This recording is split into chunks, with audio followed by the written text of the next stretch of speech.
우리 친구들 6단원을 우리 지난번에 동북고 애들하고 문정고 학생들이 약간 진도가 좀 차이가 있어. 그래서 선생님이 약간 이거 맞추기 위해서 32페이지부터 일단 진도를 나갈게. 그런 다음에 이게 이제 내가 일부러 오늘 줌으로만 그냥 해도 괜찮은데 줌 화면만 보고 있는 게 좀 아이들 되게 많이 지루해. 그래서 선생님이 오늘 좀 일부러 동영상을 찍고 이제 요걸 좀 같이 동시에 이제 좀 진행을 해보려고 하거든요.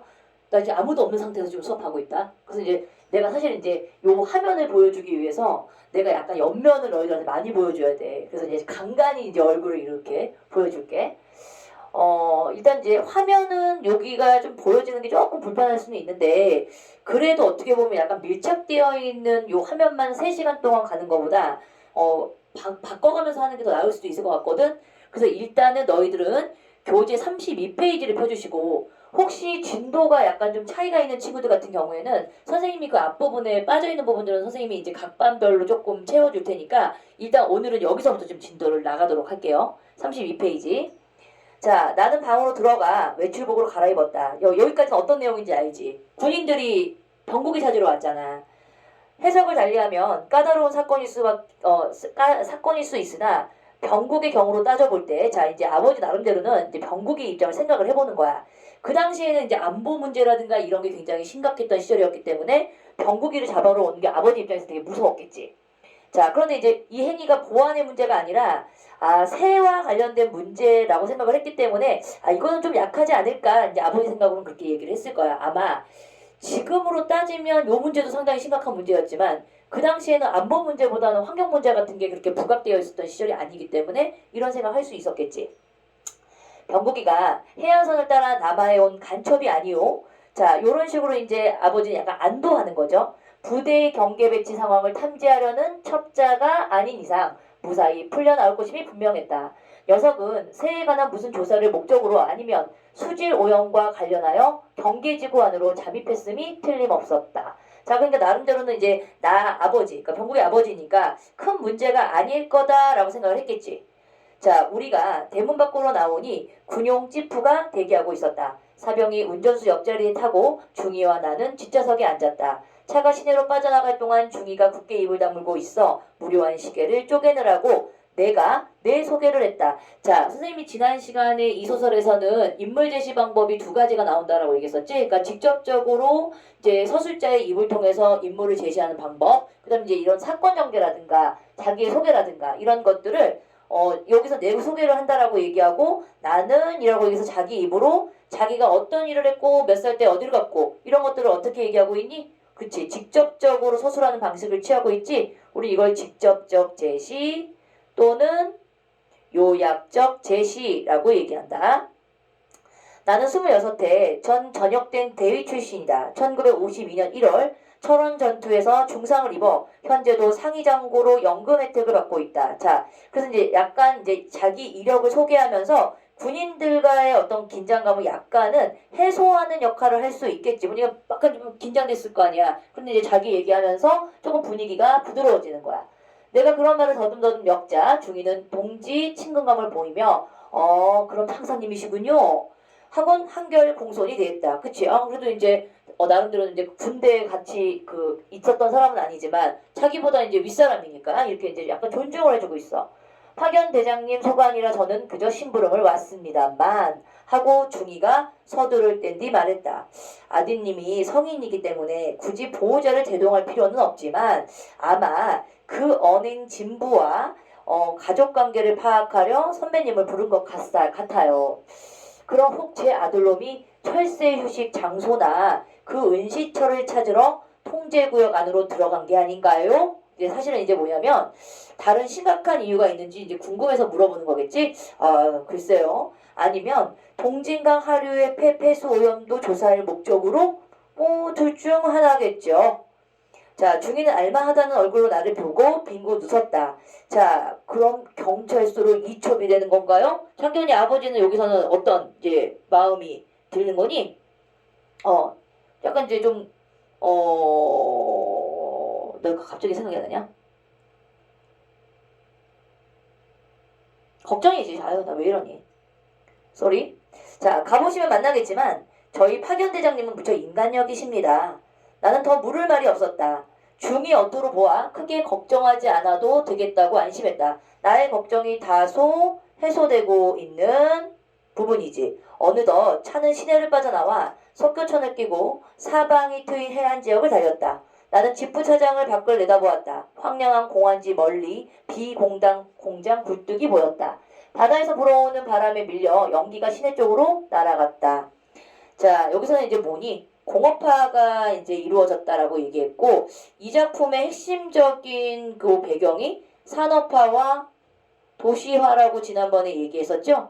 자, 이러면서 이제 병국이라는 인물을 통해서 생태 문제에 대한 어떤 불거져 나왔던 문제들이 이 작품에서는 지금 핵심적인 내용으로 다가가고 있다라고 얘기했어. 자, 그중 삼령정유 공장으로 짐작되는 굴뚝에 가스를 태우는 불꽃이 중동 유전지대처럼 붉은 혀를 날름거렸다. 자, 얘들아, 이렇게 비유하고 있는 표현 나왔거든? 그러니까 이런 거에 대한 원관념이 뭐니라고 물어볼 수 있어. 그러니까 우선 이건 뭐냐면 굴뚝에 가스를 태우고 있는 불꽃, 이걸 갖다가 붉은 혀에 빗대고 있다. 자, 그 불꽃을 휩싼 검은 연기가 분지는 날리며 서쪽 하늘로 날아갔다. 삼각주 갈대밭에 해안 구릉 사이로 바다가 보이자 지푸는 휘어진 길을 따라 남쪽으로 꺾어들었다. 나는 찻장을 열었다. 소금내 섞인 바닷바람을 마시자 뭉쳐 누웠던 희열이 내 몸을 천천히 달구었다. 자, 이게 이제 되게 중요한 게 이렇게 이제 병국의 어릴 적 과거를 떠올리게 만드는 역할을 하고 있는 이러한 소재를 우리는 뭐다? 회상의 매개체라고 얘기했었지? 뭔가를 떠올리게 만드는 역할을 했다라는 거야. 자, 눈을 주었다. 가을 하늘 아래 바다의 잔물결이 반짝거렸다. 나는 바닷바람에 마시며 숨을 크게 내쉬었다. 어릴 적부터 병국이 그놈은 바다를 무척이나 좋아했더랬지요. 라고 얘기했어. 자, 저도 고향이 임천입니다만 소년들에게 바다는 늘 큰 꿈을 키워주지요. 자, 여기서부터는 이제 약간 동질감도 느끼면서 우호적인 태도를 보이고 있지. 그래서 저도 고향이에요. 뭐 소년들에게는 바다가 항상 꿈을 주는 곳이죠. 이런 식으로 약간 분위기가 어때? 완화되고 있는 분위기야. 자, 그래서 여기서부터 이제 또 시작이죠. 어떤 시작? 과거 회상이 시작되고 있는 부분이고 이게 바로 역순행적 구성을 보여주고 있다라고 얘기했어. 자, 이 작품은 제일 중요한 게 어떻게 보면 내가 지난번에 시험범위에 들어가는 부분이 만약에 본범이 들어간다. 그럼 약간 공통된 부분이 좀 많아. 물론 인물이라든가 사건의 내용이라든가 이런 것도 좀 다르지만 구성의 방식이라든가 어떤 인물의 서술 방식이 유사한 부분들이 많기 때문에 비교해서 출제될 수 있는 가능성이 있어. 그래서 그런 부분들을 좀 유의를 하셔야 됩니다. 큰 꿈, 그렇다. 병국이는 어릴 적부터 바다를 보며 큰 꿈을 키웠더랬다. 두 녀석이 초등학교 다닐 무렵 일요일이면 자전거 뒤에 병국이를 앉히고 자전거 앞에 병식이를 태워 나는 곧잘 동진각 삼각주나 동남만 남쪽 돌기에 자리 잡은 장진포까지 바다 구경을 나갔다. 병식은 장난질 심한 개구쟁이로만 기억에 남아있지만 병국이는 바다로 나오면 기선을 보는 게 소원이었다. 자, 이게 증기기관의 동력으로 움직이는 배니까 뿡 하고 나가는 그런 배들 있잖아. 큰 배. 자, 동남만이 공업화의 거센 물결을 타자 한갓 고래잡이 기지였던 장진포가 항만 준설 공사를 마쳐 이제 몇만 톤급 배까지 들어오게 되었지만 그 당시는 고래잡이는 배가 큰 배였다. 고래잡이 배가 큰 배였대요. 자, 이제 병국과 병식이와 함께 바다를 구경했던 과거를 떠올리게 되지. 자, 여기 한번 이제 우리 채워봅시다. 이거 이제 여기서는 이제 공장 굴뚝에 대한 아까 묘사가 나왔잖아. 뭐라고 돼 있어? 붉은 혀가 날름거린다 이런 표현을 썼어. 그러니까 이런 모습이 이제 어떤 단면을 보여주는 거니? 산업화되었던 모습을 보여주고 있겠지. 자, 중화공업의 발달로 대기 오염이 뭐가 되는 현실을 보여줬다? 그치? 퍼지고 있다. 확산되는 현실을 보여주고 있다라고 볼 수 있겠죠. 자, 이런 다음에 이제 이 바다의 역할은 되게 중요하겠지. 우리 작품에서는 뭔가를 과거를 떠올려 아니면 어디에서 어디로 가야 돼 이런 것들에 대한 매개체가 분명히 드러나 있거든. 자, 바다의 역할을 한번 보자. 일단은 얘는 회상하게 되는 매개체입니다라고 얘기했기 때문에 꼭 기억해둬야 되는 게 소재를 물어보는 문제는 굉장히 잘 나와. 그러니까 이걸 단답적으로 물어보는 문제도 나올 수 있지만 이거와 유사한 기능을 하고 있는 것을 다른 작품에서 찾아라. 이런 문제 되게 많이 나오지. 자, 그 다음에 이제 너희들 교재에 그 기출문제 나왔던 것들 중에서 송파라고 나왔던 부분들이 사실은 이제 인근 요 학교니까 너희들 아마 이제 지금 이 시험범에 들어가는 학교들 있지? 그 학교에 작년, 재작년에 기출문제들이 수록됐다라고 보시면 돼요. 내가 이제 나중에 이제 너희들 이제 그 시험 보기 전쯤에 너희 학교 작년이나 재작년 이제 기출문제를 보여주게 되면 나 이거 기출문제에서 풀었는데 그러니까 너희들 지금 이제 학원에서 준 교재 일부분이 다 니네 학교에서 출제됐던 문제들이야. 그래도 이제 너희들 나한테 질문하는 부분들 있지. 그런 부분들이 우리 학생들이 제일 많이 틀리는 부분들이에요. 자, 이제 나를 보자. 이제 바다에 나가 이북의 고향을 그리워하고, 자, 이 사람은 되게 중요한 게 이 바다에 대한 이 모습은, 자, 이북 고향을 그리워하고 있고 고향에 갈 수 있기를 소망하는, 그러니까 바다는 어디에 갈 수 있는 경로이기도 했다라고 볼 수 있지. 이 그 서술자 주인공에게는 고향에 갈 수 있는 경로가 되겠지. 근데 병국이의 입장에서는 뭘까? 넓은 세상을 자유롭게 꿈꾸고 있고 큰 꿈을 가슴에 품을 수 있으니까 바다를 통해서 꿈과 이상을 추구하고 있었다라는 거. 그러니까 어떤 똑같은 소재인데도 나의 입장에서는 그리움과 고향을 가고자 하는 어떤 경로의 어떤 의미를 가지고 있었다라면 병국이의 입장에서는 바다를 통해서 꿈과 이상을 추구하고 있는 세계로서 매개체 역할을 하고 있다는 거야. 그치? 그래서 너희 되게 중요한 게 이 작품은 전체적으로 봤을 때 지난번에 뭐라고 얘기했었니? 총 4개의 부로 나눠지고 그 중에서 서술자들이 조금씩 다 달라지지요. 조금씩 달라지는 게 아니라 이게 나라는 인칭을 사용하고 있지만 각 1부, 2부, 3부, 4부가 서술자가 바뀌는 거야. 자, 근데 내가 주의하라고 얘기했었지. 교과서에 주어진 부분에선 서술자가 바뀌어요? 안 바뀌어요? 주어진 부분에서 바뀌지 않았어. 그러니까 이제 전체적인 그 구성 안에서 서술자를 바꿔서 서술하는 방식을 취하고 있기 때문에 같은 작품 내에서 가치관이 다르잖아. 생각이 다른 사람들의 이야기를 풀어내고 있기 때문에 여러 사람들의 한 편의 이야기 속에서 여러 사람들의 이야기를 읽은 듯한 느낌이 든다는 거야. 그게 이제 이 작품의 또 특징인 거지. 자, 봅니다. 가에서 이제 여기까지 됐고 이제 문제로 가봅시다. 빨리빨리.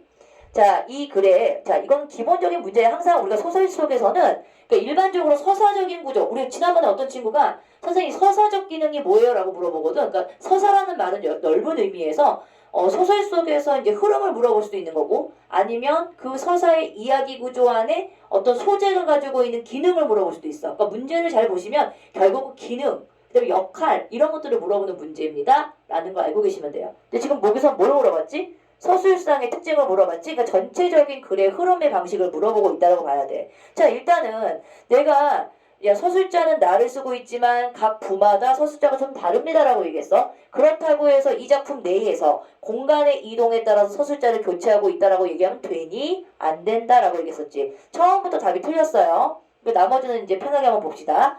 나의 자기소개를 요약적으로 제시하고 있다. 요약적이란 말은 다른 말로 얘기하면 직접적.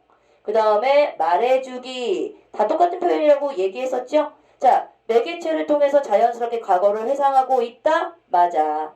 자, 대화를 통해 병국이에 대한 나의 심리를 드러내고 있다는 것은 우리 아들 병국이가 바다를 좋아했어요. 이런 것들을 이제 대화를 통해서 얘기해주고 있지. 자, 현재와 과거의 대비를 통해 공간적 배경의 상황 변화를 보여주고 있다. 그쵸? 현재 같은 경우에는 이제 이제 산업화가 됐고 어떻게 했어? 예전에는 이제 고기잡이 그 고래잡이 배가 제일 컸던 배였었고 이런 것들이 마지막 부분에 나와 있단 말이야. 보이죠? 자, 이런 것들은 조금 기본적인 문제이기 때문에 주의해야 돼. 자, 두 번째. 자에 담긴 작가의 의도를 가장 적절하게 추측한 것은 뭐니? 라고 얘기했지. 그럼 자는 뭔데? 일단 이 부분에서는 자 부분이 요 부분이지. 그 공업화돼가지고 풍경이 바뀌었던 여기 이 부분 굴뚝에 가스를 대고 불꽃이 막 일어나고 있고 그러니까 이 모습을 통해서 이제 작가는 뭘 얘기하려고 하는 거야?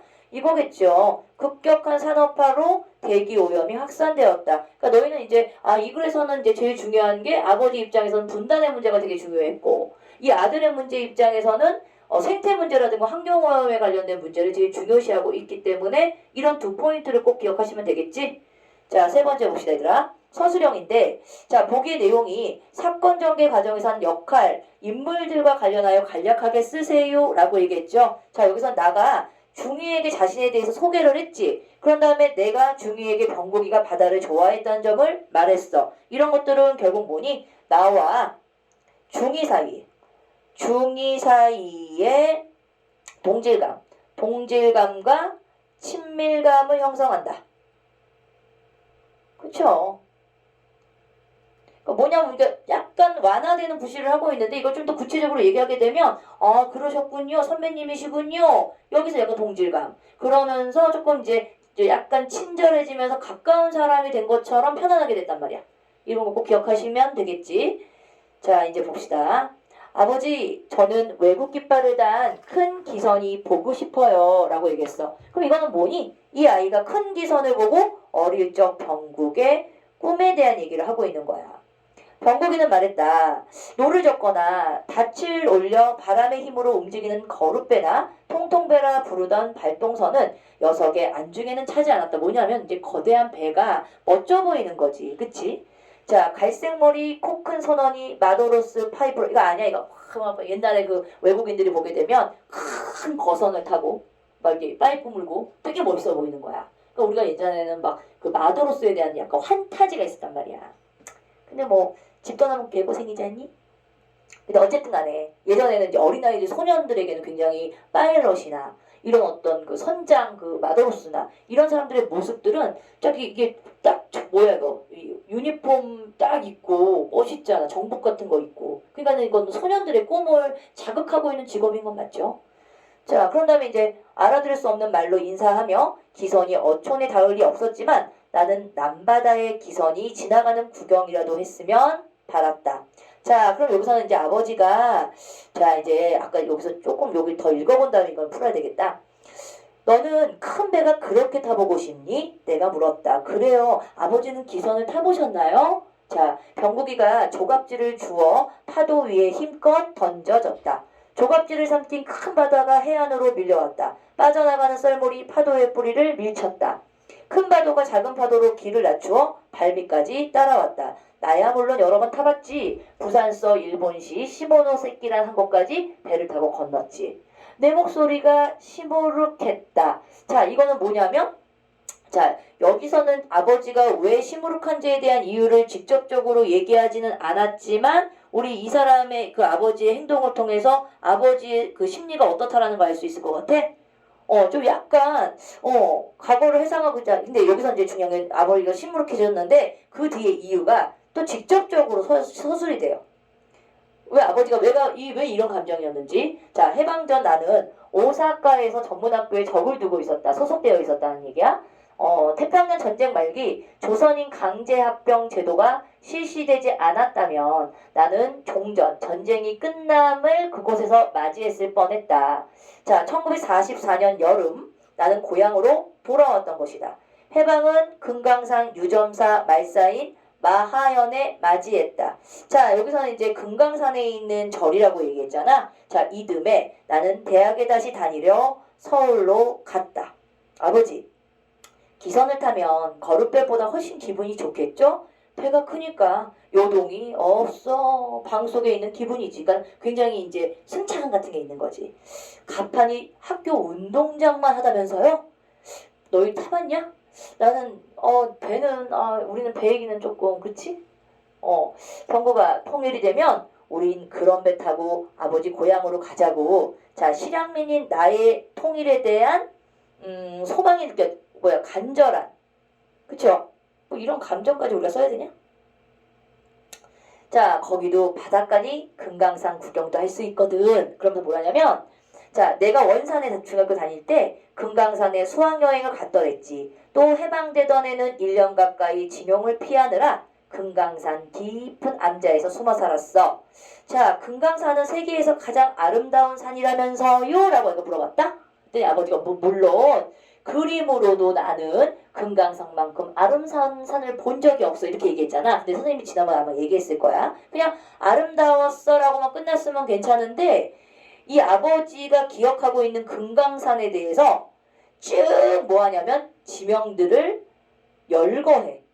열거는 사실은 이 간절한 그리움을 나타내는 거는 이 사람의 어떤 정서를 강화시키는, 그러니까 한마디로 강조의 역할을 하고 있다라고 얘기했어. 자, 그래서 삐죽삐죽한 봉훈이가 12,000개나 된다는 건 말이야.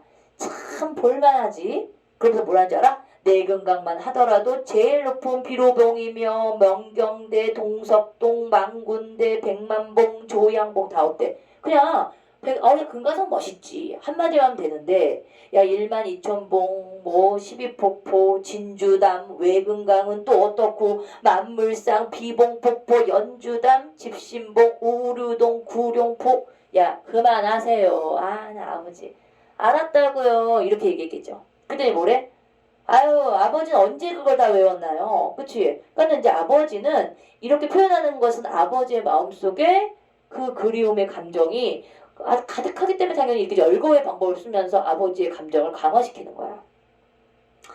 어디 그뿐인가? 해금강, 신금강은 또 어떻고 장안사, 표훈사, 유점사 그것 말고 야 이걸 가지고 랩하겠다 야. 그것 말고 절은 또 얼마라고. 자 나는 신이 나서 입술에 침을 튀며 짓거렸다. 자 고향 가까이 있는 금강산의 아름다움에 대한 자랑스러움과 고향을 떠올리며 느끼는 행복감이 너무나 드러나는 거지. 근데 이제 아들은 이 마음 솔직히 알겠니? 그냥 우리 아빠가 그냥 좋아하나 보다 이거지. 왜냐면 이건 공감이 아버지하고는 이 아들하고는 사실은 뭐 아무리 뭐 아버지를 이렇게 이해한다고 하더라도 아버지의 마음을 100% 이해할 수는 없을 거 아니야. 아 그만하세요. 이렇게 되는 거야. 자 나만에 정착한 뒤 그것이 그리워 지도를 펴놓고 주야정청 그러니까 밤낮으로 들여다보고 자연스럽게 외우게 된 지명이었다. 내 눈앞에 금강산을 일주하듯 기암절벽의 산봉우리와 청정한 폭포와 단풍으로 떠오르는 떨기나무 숲이 원색 영화 장면처럼 스쳤다. 나는 내 생전에 다시 그 산을 오를 수 없을 것 같았다. 자 이거는 왜 이런 생각이 들었겠지? 사실은 이제 통일이 뭐라고 써있는 거야 이게? 요원아? 송원아? 말이 좀 무슨 말인지 모르겠어. 통일이 거리가 안 된대. 자 만약 내가 이거 좀 생각해볼게. 만약 내가 더 그 산에 오를 수 있다면 나는 거기에서 눈을 감아도 좋으리라 하고 생각하자 눈물이 코끝이 찡했다. 자 이것은 뭐야? 보고 싶은 심정, 소망? 자 봅시다. 나와 병국의 꿈을 보자. 나의 꿈은 이제 뭐를 간절히 소망하니? 통일. 이거를 우리는 통일이 요원함을 느낌? 통일이 간절함, 통일이 요원함? 소원함? 잠깐만 이 단어가 이게 조금 멀다라는 의미인 것 같은데 이게 써놓고서 잘 모르겠어 얘들아. 일단 이거 좀 뺄게. 뭔지 이거 굳이 중요하지 않으니까. 자 일단은 이제 외국 깃발을 단 큰 기선. 자 봤죠? 그 다음에 이제 요것은 아까 얘기했어. 금강산 지명 열거의 효과는 뭡니까? 이거는 아까도 얘기했지만 고향에 대한 간절한 그리움을 효과적으로 드러내면서 자, 그 다음에 이제 분단의 현실 때문에 고향을 갈 수 없는 아버지의 어떤 안타까운 심정과 그리움이 한꺼번에 들어가 있는 거지. 자, 그러면 여기서는 분단의 실향민이 겪는 아픔과 슬픔을 드러내고 있고 이 부분은 이런 어떤 사회적인 관심을 환기하며 통일의 당위성을 생각하게 한다. 자, 우리가 지난번에 아마 얘기했어. 그냥 통일됐으면 좋겠어 라고 심플하게 얘기할 수 있는 부분을 이렇게 어떤 인물들의 어떤 사연이라든가 인물의 어떤 상태를 통해서 드러내고 있는 게 서사문학이 가지고 있는 특징이다라고 얘기했지. 그래서 이런 일을 겪어보지 않은 독자들한테까지도 공감을 불러일으키는 거지. 그래서 마음을 조금 움직여서 감흥을 받고 이런 문제들을 한 개인의 문제가 아니라 사회적인 관심을 조금 유도하는 거죠. 간접적으로. 자, 그래서 이제 작가의 주제의식은 바로 이거죠. 사회적인 관심, 통일에 관련된 부분을 어떤 한 개인의 문제가 아니야. 왜? 전쟁이라는 건 한 개인이 일으킨 게 아니지. 여러 사람들, 이 사회적인 어떤 문제 때문에 한 개인이 겪게 되는 아픔이기 때문에 이런 것들을 이제 사회적인 문제로 우리가 이슈화 시켜보자. 이런 의미겠죠. 작가의 주제의식이 바로 여기서 드러나는 겁니다. 자, 이제 요것도 나왔어 이제. 우리나라의 근현대사에 관련된 나의 삶인데 사실은 이제 아버지 같은 경우에는 이제 6.25 전쟁에 참전하였다가 이제 우리는 이런 것을 이런 그 사람들을 상위군인이라고 얘기하거든. 그러니까는 어쨌거나 이제 군대에 참전했었고 그다음에 이 군대에 참전이 내 어떤 자발적인 것도 보다는 이제 사회적인 어떤 부름을 받아서 가게 됐다는 얘기지. 보게 되면 이런 것들이 어떻게 보면 이제 나의 한 개인의 역사는 사회적인 문화와도 밀접한 관련이 있다라는 걸 보여줘요. 그치? 꼭 기억해둬야 되겠죠. 자, 이 글에 대한 이해로 적절하지 않은 것이라고 얘기했어. 자, 나는 징용을 피하기 위해서 금강산에 숨어 살았다. 맞아? 그 다음에 나는 병국의 질문에 귀찮아하는 반응을 보이고 있다. 안 그러죠? 오히려 막 거기에 이제 막 부풀어서 자기가 막 더 얘기하지? 나는 해방 전에 일본에서 유학생활을 한 적이 있다. 나는 병국에게 금강산에 대해 말하며 감회에 젖어 있다. 병국은 넓은 세상에 나아가 꿈을 펼치고자 하는 소망을 갖고 있다. 맞지? 자, 나와 병국의 대화를 통해 작가가 전달하고자 하는 사회상으로 가장 적절한 건 몇 번이야? 라고 했을 때 자, 일제 징용에 대한 이거 얘기하려고 하는 거 아니지. 자, 이거죠. 분단이 고향에 대한 그리움이 매우 크다라는 게 핵심적인 내용인 거야. 사실. 그치? 요거 기억해 두면 되겠다. 자, A에 이런 것도 좀 기억해 둬야 돼, 얘들아. 그러니까 A라고 얘기하게 되면 아까 이제 아버지가 그 고향에 대한 그 어렸을 때 금강산에 머물렀던 그 얘기 할 때 있었지? 자, 말하기와 보여주기라는 건 이제 직접적인 제시가 아니라 간접적 제시이기 때문에 여기에 포함이 안 될 거고. 자, 나가 과거 사회형을 압축적으로 제시한다. 똑같은 말이죠. 압축적이라는 건 이제 요약적으로 다 자기 입으로 전달을 해버리는 거야. 맞지? 자, 요거고. 그 다음에 얘들아, 뭐 극적 반전 여기 나오지 않고 사건의 간접적인 건 보여주기랑 같은 표현입니다. 아니죠. 그 다음에 감각적인 서술이라고 얘기하면 일종의 이제 어떤 묘사의 방법이라고 얘기할 수 있는데 그런 부분들은 없지요. 자, 이제 갑니다. 자, 남한에 정착한 뒤 금강산의 지명을 외우게 된 이유를 한 문장으로 나타나세요 라고 했으면 얘들아 문장을 한 문장으로 했으니까 종결 어미를 사용하고 있는 문장으로 매듭을 져줘야 돼. 자, 뭐라고 해줘야 돼? 고향에 대한 간절한 그리움 때문이다.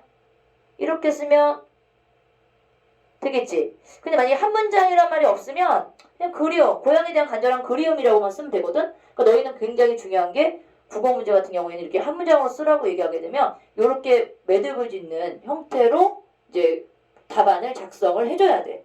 알겠지? 자, 이제 마지막 이제 얼마 안 남은 것 같은데.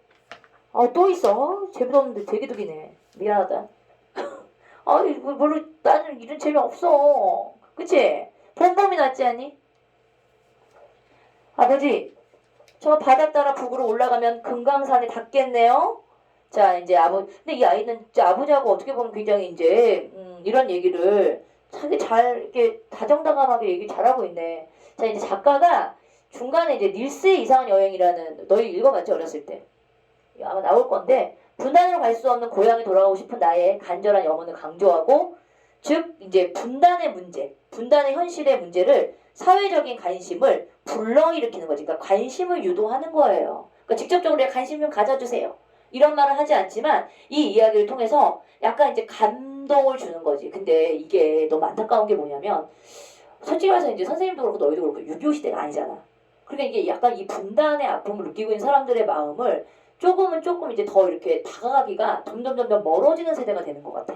이게 이제 아마 70년대하고 80년대, 90년대까지는 아마 이 분단의 문제가 그때 당시에 이제 분단을 겪었던 이상 가족들이 많았기 때문에 더 공감대가 형성됐던 사람들이 많았을 거야. 근데 이제 그런 사람들이 점점 이제 세대가 변하니까 없잖아.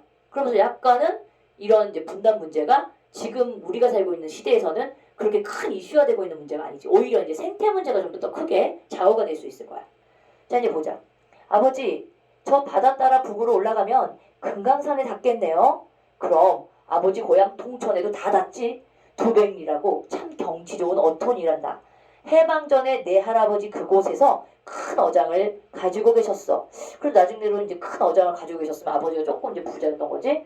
지금 살아계신다면 연세가 59 내년이 한가비로구나. 그러니까 아버지 나이가 그렇게 많은 편 아니야. 그치? 갈매기 두 마리가 해안선을 따라 북쪽으로 날아가고 있었다. 얘들아, 얘는 되게 자유롭게 날아가지. 우리는 보통 그 자유로움의 표상으로 항상 새를 표현하잖아. 그런데 여기서의 나는 어때요? 자유롭게 날아갈 수가 없는 처지지? 그래서 우리는 이러한 이미지의 대립을 나타내고 있을 때 대비된다. 이런 말을 써. 그래서 이것도 좀 기억해둬야죠. 여기서의 기능이 뭐야? 라고 얘기하면 나의 처지와 대비를 이루고 있는 소재야 라는 거. 자, 북쪽으로 날아가고 있었다. 내 눈과 병국이 눈이 갈매기를 따라갔다. 저 갈매기 타고 갈 수 있다면 내 내일 아침쯤 그곳에 도착할 수 있을 거야. 내가 한숨 끝에 풀 죽은 목소리로 말했다. 자, 갈매기처럼 자유롭게 북쪽으로 날아갈 수 없는 나에 대한 인식이겠지. 아버지, 닐스의 이상한 여행이란 동화책을 읽은 적 있어요? 라고 물어본다. 자, 그러면 어디야? 여기선 나의 간절한 소망을 드러내고 있는 역할을 하고 있는 게 이제 닐스의 이상한 여행이라는 동화책을 집어넣은 거지? 그러면 이것은 뭐니? 여기서는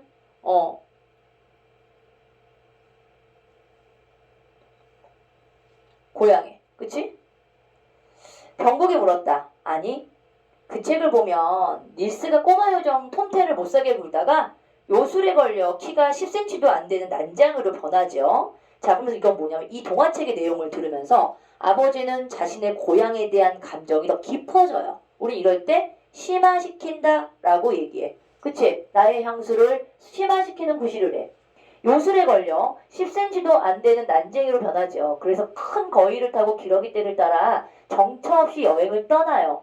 와, 참 재밌는 동화책이로구나. 나도 꼬마 요정 요술에나 걸렸으면 좋겠다. 자, 고향에 가고 싶은 아버지의 어떤 간절함이 드러나 있는 거지? 그럼 아버지만 거위를 타고 고향으로 가버리면 어떡해요? 아니지. 너희를 태워 고향으로 또 떠나야지. 이야, 신난다. 정말 그런 요술이 동화가 아니면 얼마나 좋을까? 그랬으면 좋겠죠. 나도 그랬으면 좋겠다. 자, 이제 이렇게 회상에 젖어 있는 동안에 또 이제 교차되지. 또다시 이제 현재로 돌아옵니다. 그럼 결국 이 작품은 과거와 현재가 계속 교차되고 있는 구성 방식을 취하고 있다. 그래서 역순행적 구성 방식이다라고 얘기했지. 자, 지프가 부대 정문으로 들어섰다. 본부 막사 앞에 차가 멎자 우리는 내렸다.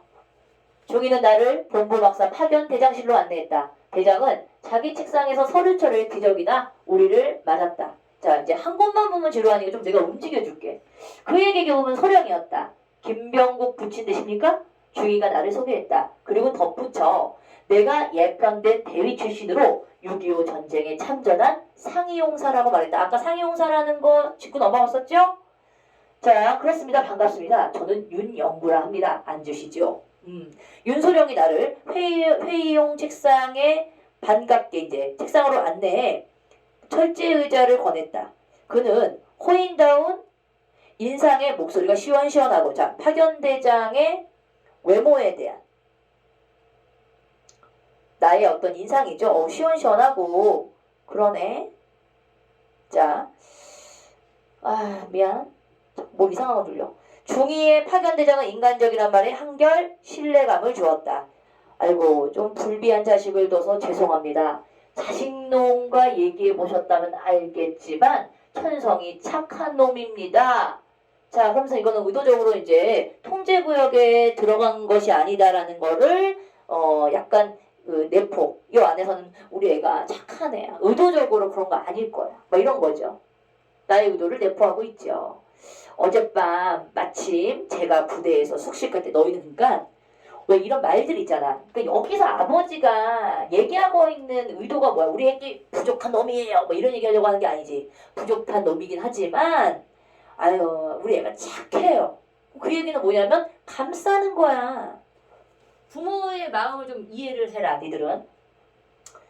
자, 어젯밤 마침 제가 부대에서 숙식할 일이 있어 장시간 그 친구와 얘기를 나눠봤지요. 오, 그랬더니 이제 똑똑한 젊은이더군요.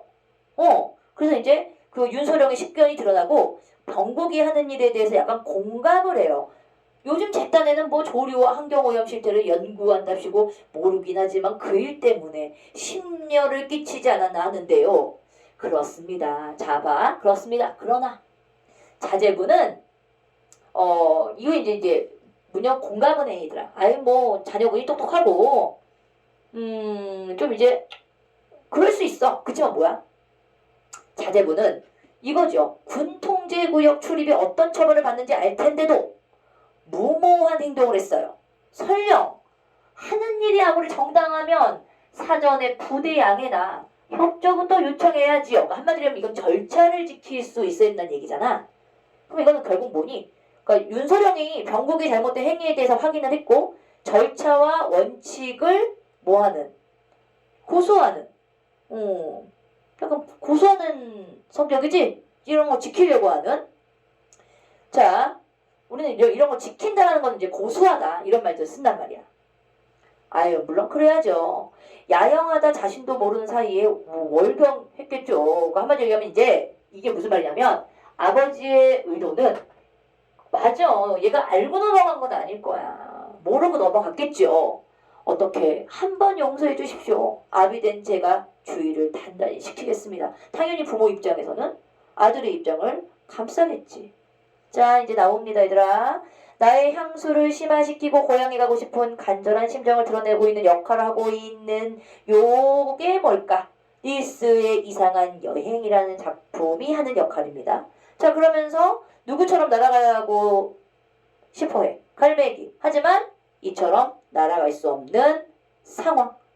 자 그래서 여기 요 동화가 가지고 있는 이 기능이 뭐냐 이런 거를 물어볼 수도 있잖아. 그래서 이거는 뭐냐면 나의 향수를 심화시키고 간절한 심정을 드러내는 역할을 하고 있다. 꼭 기억하시란 얘기지요. 자 이제 가볼까 또 이제 자 윤소령과의 이제 나의 심리를 보자 얘들아. 자, 이제 이게 대사를 통해서 이제 아버지의 심리를 우리가 이제 좀 예상해 볼 수 있잖아. 자 병국의 행동은 의도된 것이 아니라 단순한 실수일 거다. 이렇게 아버지는 이제 생각하고 있어. 자 윤소령의 뭐를 바라고 있어요? 선처, 좀 용서해 주기를 바라는 거고 그냥 봐줬으면 좋겠고 병국을 약간 좀 뭐 하려고 하지? 두둔하려고 하는 아버지의 의도가 드러나죠. 자, 이제 가봅시다. 이제 여기 이제 문제를 빨리빨리 이제 풀게요. 자, 1번 파와 하에 대한 설명으로 적절하지 않은 것. 자, 일단 1번의 파는 나에게 고향에 갈 수 있는 경로였다라는 거 맞지? 그럼 여기서 나와 있는 소재 물어보는 거네. 파에서 나가 북에서 풍족하게 생활했다는 거 아버지가 약간 큰 어장 가지고 있었으니까 부자였다. 자 그럼 하에서 나는 윤서령의 외양에서 느낀 인상이 조금 이제 되게 이제 친근하고 오히려 친절했고 이런 거 나왔잖아. 자 하에서 한 대화 내용을 통해 윤서령의 식견을 짐작할 수 있다. 왜냐면 이제 젊은이와 어느 정도 이제 공감을 할 수 있는 약간 열린 마음을 가지고 있는 사람이야. 자 근데 파와 하에서는 나의 과거의 상황을 통해 사건이 전개되고 있는 건 어디만 파만 그렇고 하는 현재란 말이야. 아니지? 뭐 이 정도는 잘 풀 수 있죠. 자 하에 나타난 나의 말하기 방식으로 적절한 것은 자 그럼 하는 어디에 있습니까? 마지막 자 나의 말하기 방식은 일단 자 자신만의 의견 절대 아니지. 그 다음에 겸손하게 말하거나 상대의 생각을 동의하는 표현을 하고 있죠? 오케이. 자, 이거 또 갑자기 안 먹히나?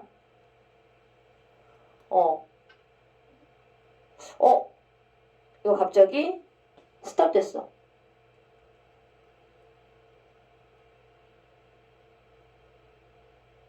잠깐만.